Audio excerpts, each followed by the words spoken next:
সেজদায় পরে আল্লাহরে বলবেন, আল্লাহ এই পৃথিবীতে আমি ছাড়া তোমার গোলামের অভাব নাই, কিন্তু তুমি ছাড়া আমার দ্বিতীয় কোনো রব নাই। চোখের পানি ছেড়ে আল্লাহরে ডেকে বলেন, আল্লাহ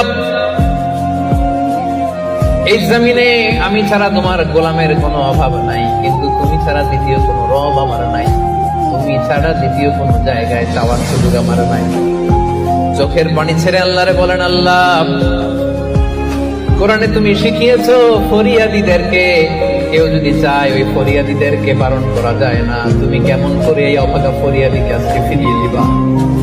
চোখের পানি ছেড়ে আল্লাহর কাছে চা, সব তিনি দিয়ে দিতে পারেন। চিল্লায় বলেন ঠিক কিনা?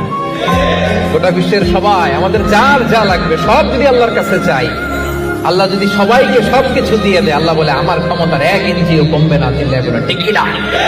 বিপদে পড়লে বোঝা যায় আল্লাহ কারে কয়। আমি একবার বিপদে পড়ছি, বরিশাল গিয়েছিলাম, বাসে ফিরে আসতেছি লঞ্চে, ওই লঞ্চে তুফান হয়েছিল। তখন বুঝলাম যে কি ভয়ঙ্কর অবস্থা। ওই লঞ্চের সবাই আস্তিক নাস্তিক মুসলমান হিন্দু সবাই জিকির করা শুরু করে দিছে আল্লাহ। সুবহানাল্লাহ কইবেন না? লঞ্চ যখন কেঁপে ওঠে সবাই বলে বাঁচাও। আমি কইলাম কে বাঁচাইবে ওকে? হুজুর আপনি বাঁচান। আমি বললাম তাইলে আমারে বাঁচাইবো কেডা? কয় আল্লাহ। আল্লাহ ছাড়া বাঁচাতে পারে কেউ? আল্লাহ আপনি আমারে ধৈর্যশীল বানান, আপনি আমারে শুকরগুজার বান্দা বানান। আল্লাহ আমার চোখে আপনি আমারে ছোট বানান, গোটা বিশ্বের মানুষের চোখে আপনি আমারে বড় বানান। সবাই পড়ি আমিন। আধারে ভয় পেও না, আলো আছে আড়ালে, অন্ধকার পালিয়ে যাবে তুমি উঠে দাঁড়ালে।